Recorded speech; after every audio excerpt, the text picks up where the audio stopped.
All right, Modern Mom, episode one. I did some study on YouTube on how to use QuickTime to record my first video audio podcast recording and divide out the audio and use it to put an audio on Apple Music and Spotify and some of the other guys. But in the meantime, we've got both going on here. I'm going to present it on YouTube as well. Welcome to the first episode of Modern Mom. I'm Remy K. I go by Remy K. I am a comedian, but I also have an MBA. I'm a certified life coach. I have a 6-year-old and an 8-year-old. I'm a PTO mom. I, am in high tech. I'm a professional as well. I've been in the high tech industry for many, many years, a decade and a half plus. And I just actually wrote a book, which I will talk about. It's going to be published very, very soon, just undergoing the process. So that's about to be released as well. And now, thanks to the miracle of YouTube and some equipment, real QuickTime on MacBook, I get to start a video audio podcast, which I'm doing today. So I talked a little bit about what I am, who I am, what I do, what I know. And, I want to talk about some different things about what it's like to be a mom in society in 2024, and not just the difficulties, but also some of the hacks, some of the ways to just kind of keep moving forward and keep going. How I've overcome many obstacles throughout my journey as a single mother. I do have an excellent co parenting relationship, which took a lot of work and a lot of time and a lot of inner shadow work for me as well. And so I thought, what a better way to go over that journey, if not through a podcast. And I'm also very active. So I climb, I hike, I mostly climb. I do lift on a regular basis. I started lifting a couple of years ago regularly. Before that, I did yoga and Pilates for many, many years. I am looking to get going on that a little bit more, and I will talk more about that at some point. As I mentioned, I'm a certified life coach, looking to get my relationship coaching certification as well. And I, have the 2 kids. So I am what you could call a modern mom. So that's the introduction on me. I also do stand up comedy in the San Jose, California area. My handle on Instagram is Remy K Comedy. And then I've got other announcements that are kind of coming up as well. And so definitely, come back to hear about those going on. So today, I really wanted to talk about and focus on self care, the importance of self care in being a mother, because I think that there is almost this love hate relationship with mothers being kind of in this almost like a victim mindset and, kind of very sacrificial. That's kind of been the message I've heard, anyways, of what a mother should and could be is very sacrificial and very, pouring out of their own cup into other people's cup until they're drained and emptied and, kind of just barely going forward. And then we've got, epidemics like postpartum depression and other things, postpartum anxiety and broken families and just all these things. And not that I have anything against divorce. I myself am divorced. I think that, if it's needed, then, should happen, could happen. Sometimes it makes the family actually work better together at times. It's not, it's neither here nor there really.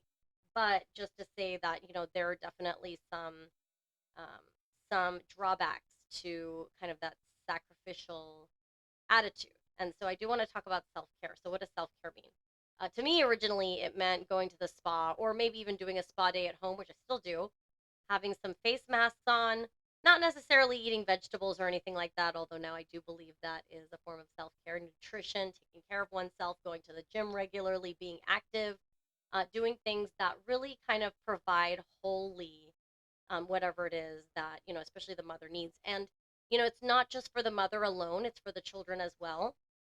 Happy mom equals happy kids. And there has been some studies, other podcasters have talked about this as well. And so the idea of self-care is really important. So I do have a background in psychology and biology. I do have a couple, I have a degree in both. And just talking about the brain a little bit. So the body, we know some basics, right? We know about the stress hormone, cortisol. And when it's pumping through the veins of anyone, it, kind of changes some brain matter. So some of the parts of the brain that really focus on decision making, the parts of the brain that we're known, for in our modern day, starts to shrink. That's the frontal lobe. It's focused on mostly decision making. And then the parts of the brain that are more fight or flight, fight, flight, freeze, and there's another F that's been thrown on there as well, start to get larger.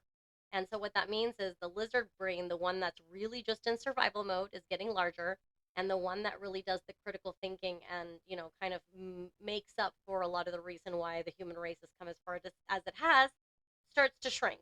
And so that's just one of the many biological reasons why mothers need to take care of themselves, especially mothers who've had a history of being stressed out, maybe have trauma, whatever has been going on. Really having that self-care to allow to kind of long term create that reset is really important. I don't uh, buy into the whole hot mess theory. Am I perfect? Absolutely not. Do I run late sometimes? I absolutely do. I have a lot going on. I just started a podcast. I have a couple of businesses, that I do. I've got a social media business that I do for small businesses locally in the area, and then I also have started my coaching business as well. And then on top of that, I've been working in high tech for a very long time, and I am still in high tech. And then on top of that, I do the, kind of parent teacher organization association. And so I'm running around a lot. I'm running around. In fact, today was one of those days where I was not prioritizing the self care. I actually didn't eat a whole lot. I don't even think I had 3 meals today, but I ended the day with a treat. I treated myself. I had a lot of reasons to celebrate today, and I did. I did exactly that. And so that's how I kind of made up for today, what I did. But usually, it's like, eating and drinking every day, obviously. If I'm not able to really sit down and have a full meal for whatever reason, because like I said, I'm a busy mom, I try to keep handy snacks, things that are easy to eat, easy to do, especially if I don't feel like cooking for myself. A lot of times, in that kind of sacrificial mode, I will either cook or heat up something for my kids happily, easily, and yet not do that for myself. And so when I don't feel like doing that, making sure I have like a protein shake available, something that I can fill my body with, something I can fill my stomach with and feel better is really important for me. So these are kind of the necessities, the basics that I go for. I can remember graduating from college and having my first job. And the first thing I learned very quickly was to fill my cabinets with snacks, with things that, I would be, drawn toward, would be appealing to me when I was hungry.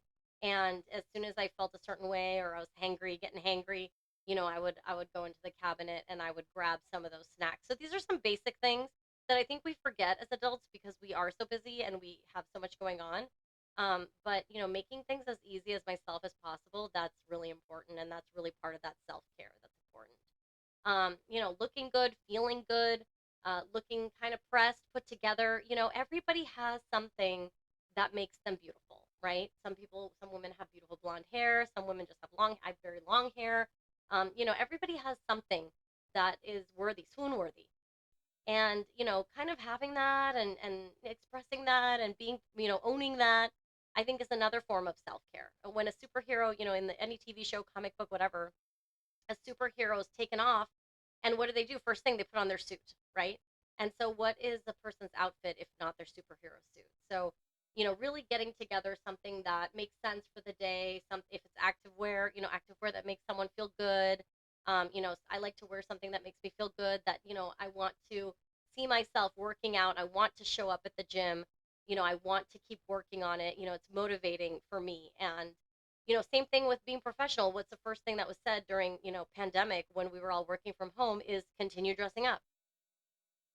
Keep going into an office space. Don't just work from your bed, right? It does make a difference getting into a space. I'm in my office space right now and I'm doing my podcast, and it's all, kind of covered up with all my equipment on one side, but it's definitely a huge difference from doing it, maybe at my dining table or in my bedroom, which I could do. And that would be okay. That'd be convenient. But for me, it's like in order to have that discipline, I do have to have that kind of space, that workspace to do that. So that's another thing that I find to be very important.